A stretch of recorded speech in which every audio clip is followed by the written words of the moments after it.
నువ్వు రాసావా? చదవచ్చా? నా సాకర్ కి. ఓహో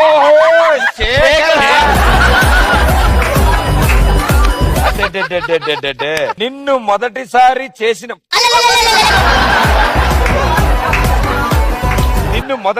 చూసినప్పుడు నా మనసుకు గేయమైంది,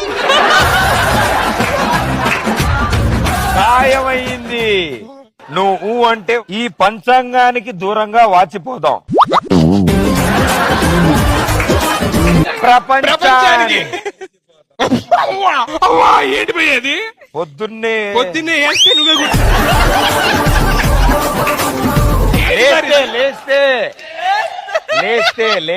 లేస్తేనా? పొద్దున్నే లేస్తే నువ్వే గుర్తొస్తావు, రాత్రి పడేసే ముందు నువ్వే గుర్తొస్తావు, పడుకునే ముందా తిట్లు నీ ప్రేమ బడిసే.